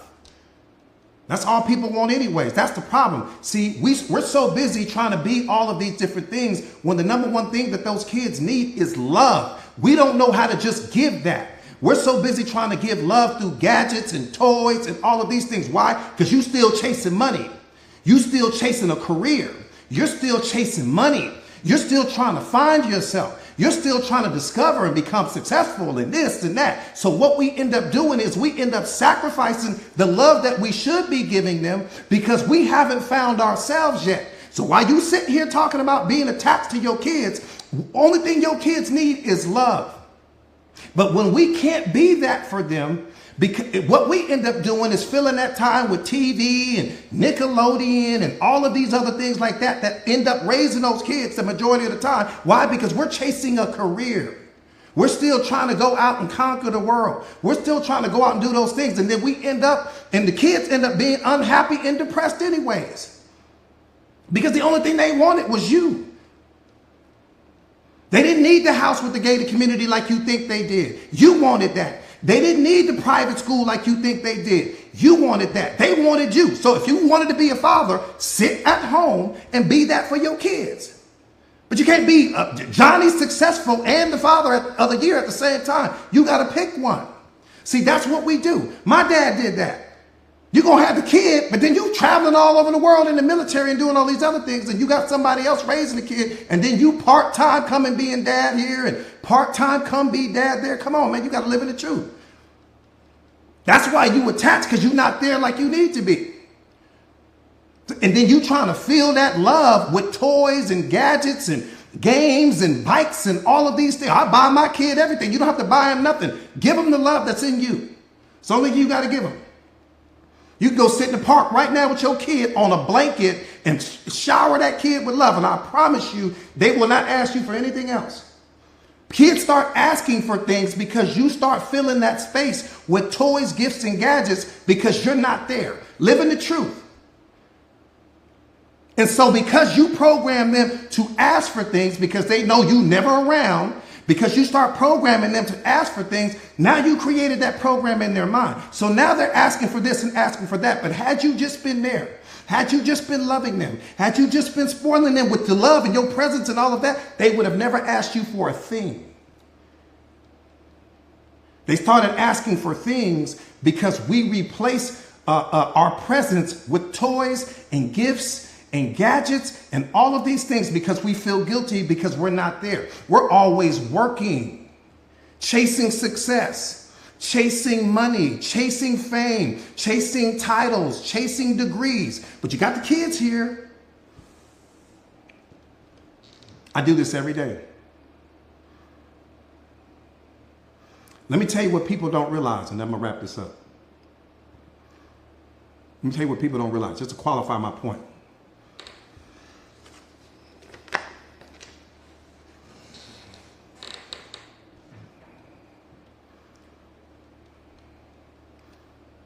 The kid that's poor, I'm talking about dirt poor. The kid that's poor and the kid that's rich, filthy rich, I'm talking about maids, butlers, limousines, $10 million house, the whole thing. The kid that's poor and the kid that's rich both suffer. How's that? How did that happen? How did the kid that is poor and the kid that's rich, how are they both suffering? Wouldn't you think that the kid that's rich would have everything? Well, they do. From a material possessions perspective, yeah, they go to the best schools. Yeah, they got the country clubs. Yep, they jump in and out of the Rolls Royces and the Mercedes Benzes and all of those things. They've got maids and butlers and all of that. They've got it all. Guess what they don't have? Dad. Why? Because dad works an 18-hour day. And he tells that kid, I provide for you.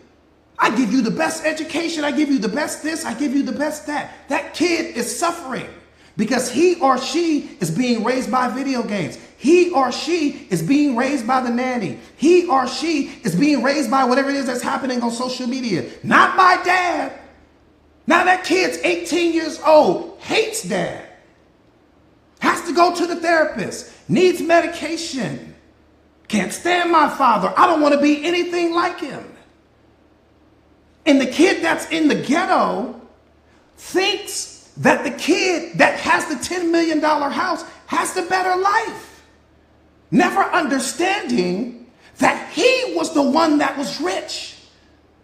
Because though his dad and mom couldn't get in the Ferraris and the houses and the country clubs and the private schools, they were home.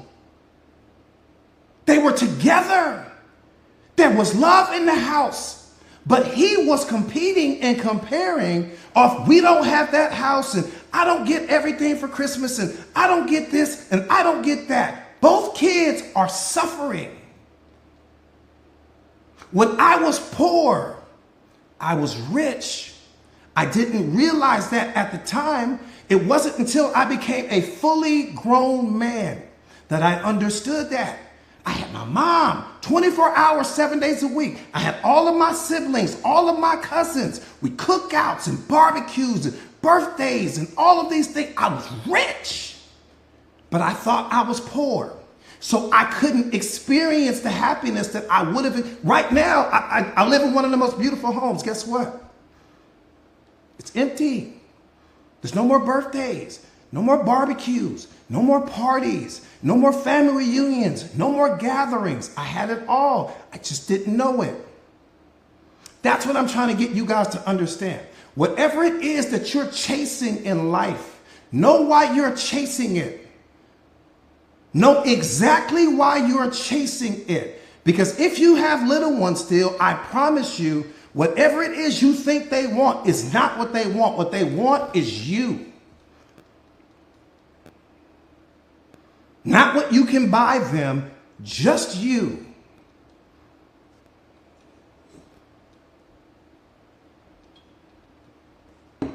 The richest I've ever been happened when I was the poorest version of me. I didn't realize that. Like everyone else, I got programmed and conditioned to go chase success and chase money and chase this and chase that. I got busy chasing. And when I caught it, I was empty. There was nothing internally. Externally, yes. Internally, no. Know what you're chasing. Because what you think is going to make you happy won't make you happy. Nothing outside of you can ever be your happiness, but you'll never understand that until you become self-aware. Right now, your happiness is tied to what's happening outside of you probably, which is why most people are, your emotional state of being is always going like this because things are always coming and going in your life. Happiness is you. Happiness is wholeness. Unconditional love is wholeness. It's the day that you realize that nothing is missing from you. If you have some thought in your mind that something is missing, happiness can't be where you are because you're in a state of subtraction. You think something is missing. You think you need to add something to yourself that you really don't. Nothing can cure that. Only self-awareness can.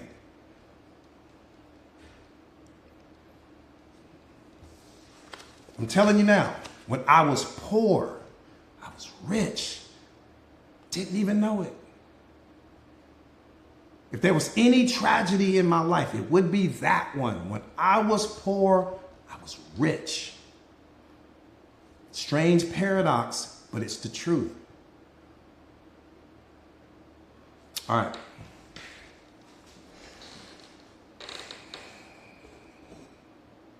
That part right there, Quana.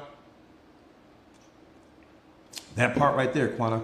Thank you so much, Danny. Thank you guys. Thank you guys.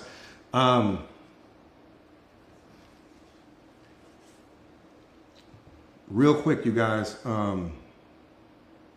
Just something that I want you guys to think about today. You know, your programming and conditioning is responsible for all of the problems in your life right now. That's it. The only way that you can master that or gain control over that is through self-awareness. Your programming and conditioning, I'm talking about at the root cause of all of your suffering is your programming and conditioning. If you don't get a hold of that, if you don't master that, it's going to master you, but B, and most importantly, you got to understand that as you're walking through reality and you're walking through life, you're seeing everything through your programming and conditioning. And the moment that something doesn't align with your programming and conditioning, you upset yourself. You know, whether that's unhappiness, whether that's sadness, whether that's anger, whether that's frustration, whether that's whatever. Here's what I need you to understand. 95% of what's happening in reality does not align with your programming and conditioning. So you're going to be upset a lot and unhappy a lot and depressed a lot until you become self-aware and you set the programming and conditioning down and you get in alignment with reality. Before enlightenment, I was depressed. After enlightenment, I continue to be depressed. Attitude is the difference. I'm aware now. Everything is working out for me. Everything is happening for my benefit. Every single thing that's coming to me, from my feelings to my emotions, are all coming to let me know anytime that I'm out of alignment with truth, right? And that's so important for you to understand. That's a beautiful place to be when you're no longer categorizing things as good or bad. Again, we talk about this all the time. There's only two types of people in the world: people that are self-aware and those that are not. That's it. The people that are not self-aware, they have a billion labels and titles for people like that. The people that are self-aware, there's no titles because they're just unconditional love. That's what they are. That's it. That part right there. Everything is happening for you, not to you. That part right there. Real quick, you guys, my name is Jordan Williams. I am a certified life coach. Hopefully you guys enjoyed the live stream today. I am a certified life coach. I specialize in self-awareness and self-mastery, just helping people to become the most powerful versions of themselves. My partners and I created a community called Mindset Masters for this one reason, and that's to help people to master their mindset.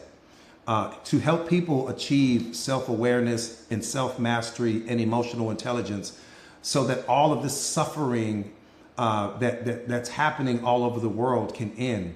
I tell you guys this all the time. The world is not suffering due to a lack of religion, because there's religion on every corner.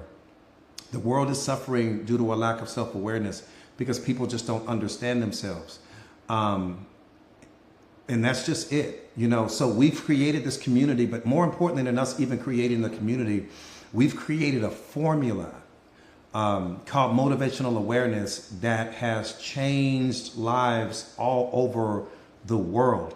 And motivational awareness is where motivation, inspiration, self-awareness, and self-mastery all intersect. And the combination of those four things will unlock a version of you that you have yet to experience. And once that version of you is unlocked, it's game over. The most beautiful thing about self-awareness is that the moment you become self-aware, that fire is always lit. There's no such thing as you becoming self-aware and then you lose it. It's not one of those things where if you don't use it, you lose it, because once you become self-aware, you'll never want to go back to that place when you were not self-aware, ever. And so, again, we've created the formula. There's nowhere on the planet where you can find it. Nobody teaches motivational awareness because I'm the one that created it. But if you guys are truly ready to transform your lives, if you are ready to take your life to the next level, and here's the thing, burning desire, I can help you become the most powerful version of yourself. You have to bring burning desire. If you don't bring burning desire, we won't get anywhere. And I don't care who's teaching you. You won't get anywhere. I'm also the best-selling author of this book, The Secret of Awareness, How Powerful Are You Ready to Be? This book is a bestseller. It's a game changer. It's available on Amazon. The book is powerful. But again, my partners and I have created a brand of self-awareness that you can't find anywhere else on the planet. We are bringing people to levels of self-awareness in record time. Record time. It's mind-blowing how quickly people are achieving self-awareness. And then those people can go out in the world and do whatever it is that they do and create impact and change all over the world. It's a beautiful thing. If you are ready to take your life to the next level, if you are ready for your spiritual awakening, if you are ready to step into the shoes of the most powerful version of you, what does that mean? The version of you that's fearless, the version of you that's not operating out of your programming and conditioning, the version of you that understands that your pain and everything that you experienced is your purpose in life once you become the most powerful version of yourself. The version of you that's not, experiencing the worry and the stress and the anxiety and all of those things because you're rooted in the present moment, which is where all of your power is. So type me in the comments if you guys are ready to take your life to the next level. And anyone that gets signed up today is going to receive a free copy of my book, The Secret of Awareness. How powerful are you ready to be? This book is essential for your transformation. Essential for your transformation. And the entire community, you guys, is literally $1 a day. It's $1 a day, less than the price of a cup of coffee, $29 a month, no contracts, no obligations. Yeah, you got to have the book though. The book is ridiculously important. Once you got that, you have everything you need. You can't sign up, unfortunately, you can't sign up from inside of the community. You got to step outside of this live stream, go to my profile page. You'll see join now, click that link. It'll take you 1 minute to get signed up and then you're ready to go. And then you're in the community. Once you get inside of the community, send me your first name, last name, email address. And then what I'll do is get you a copy of the book, emailed to you by the end of the business day, and then you'll be ready to go. Absolutely. Any community, no, the book's not in audiobook, but what you can do is download the Speechify app. And once you download the Speechify app, it will, and the Speechify app is free. Once you download the Speechify app, it'll read the book for you on auto reader and you'll be good to go. Love you too, Danny. Yeah, but the book is about you, right? The book is about you. But don't read the book if you're lukewarm. Don't read the book if you're lukewarm. Like self-awareness is not something that you read, it's something that you become. It's something that you have to do every single day, like working out or eating or drinking water. These are things that you do every single day, or you should be doing every single day. And self-awareness is so different. If you part-time, sometimes I do it, sometimes I won't, you won't have your spiritual awakening. I can tell you that right now. Self-awareness is something that you have to consistently do, like eating, drinking water, working out, breathing. You know, self-awareness is not something, I tell people this all the time, it's not something that I study, it's something that I am. I am self-awareness. I am self-mastery. I am emotional intelligence. You know, you don't read any book, you become the book. Or why would you read it? Reading it means that it's just on the surface of who you are. If all you're doing is reading it, nothing's changing in you, right? You have to become it. Once you embody something, that's when the real transformation happens. Most people just read, and when you read, you forget half of what you read because you're always in a state of consumption as you're walking through life. You're always consuming. You're just consuming 24 hours, 7 days a week. Even when you're asleep, your subconscious mind is still consuming information, right? Because information is in consciousness. It's not in your brain. That's what most people don't understand. So you're always in a state of consumption. Yeah, absolutely, Michelle. Absolutely, Michelle. Absolutely, Michelle. Yeah, that's another one. That's the first thing that, in self-awareness, that's the first thing that goes. Your ego has to go before anything else. That's the number one thing that has to go. I'm glad you said that. That's the number one thing that has to go in awareness is your ego. The ego has to go. It's doing more damage to you than your ego, and your programming and conditioning is hurting you more than anything else. Let me say it that way. That makes sense?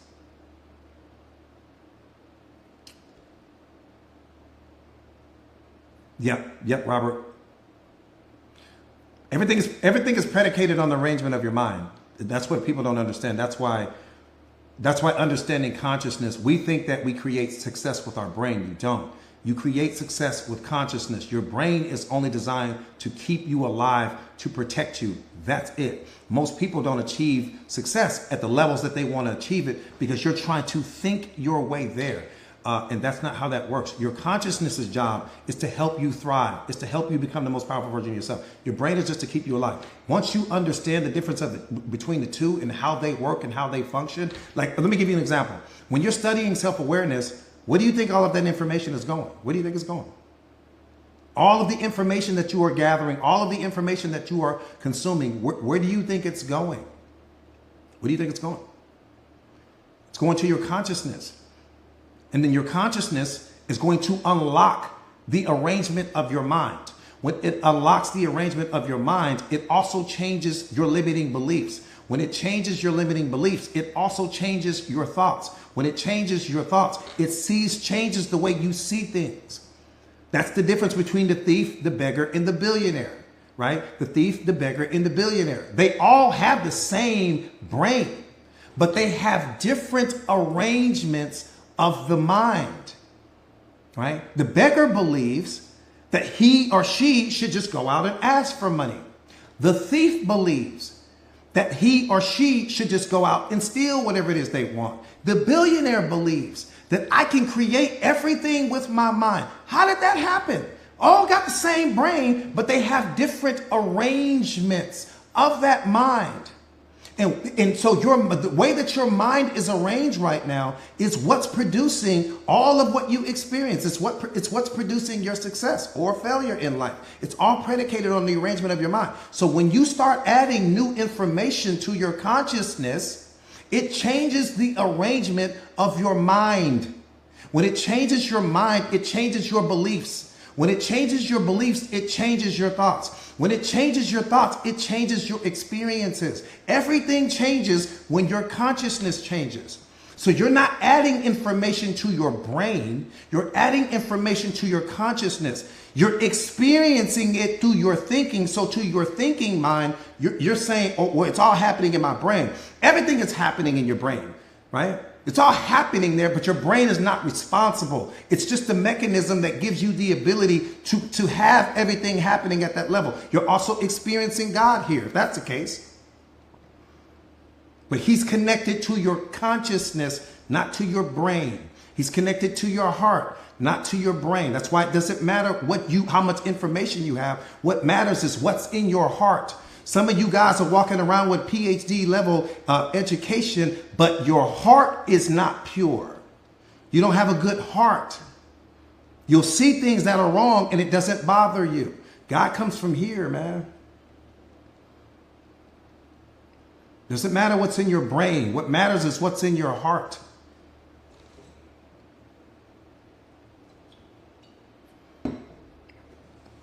I know plenty of people, all the money in the world, bad heart. Plenty of people, all the education in the world, bad heart. They should just go study like I did. They should just go do this and that like I did. They should go work hard like me. You don't know the story. You don't know what's going on with those people. You're judging. You don't understand. You're just judging. You don't know what's going on there. You don't know what level of trauma that person is dealing with that may have them feeling so weak in that moment that they're not able to do that. But again, when you lack self-awareness, you only see the world through the way you want to see it. You'll never understand that. If I can go work hard, so can they. You don't know what's going on there. How do you know God wasn't testing you to see what your heart is like?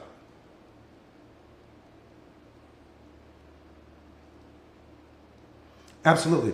All right, you guys. Any other community-related questions before I get out of here?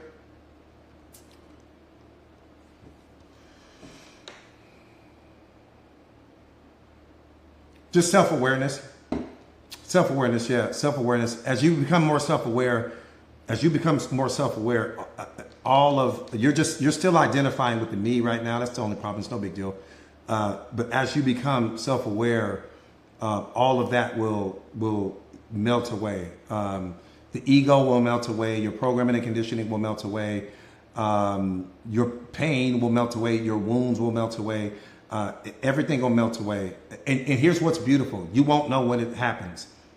You won't see it coming. That's the most beautiful thing about self-awareness is one day you'll just wake up and be self-aware, but you will not have seen it coming. That's one thing that God is big on.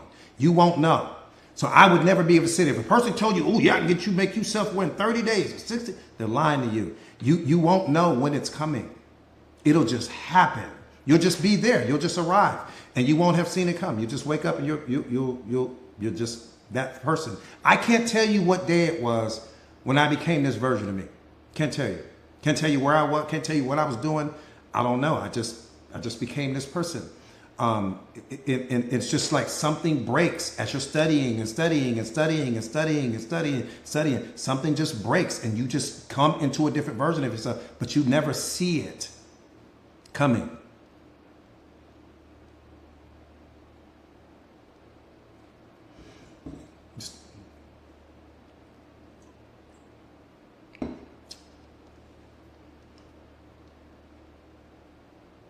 All right. Yeah.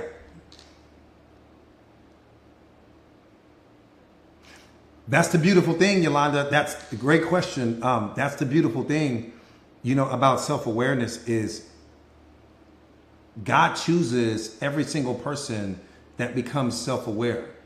We don't get to choose it. There's not a single person that chose self-awareness. Self-awareness chooses you. So I didn't, and I'm a qualifier. I'm probably the best example in the world because I was moving in a totally different direction in life. Woo, if you could have seen my life before this, I am telling you right now, you would say, no way, coach. There's no way you're doing what you're doing right now. No way, no way, no way.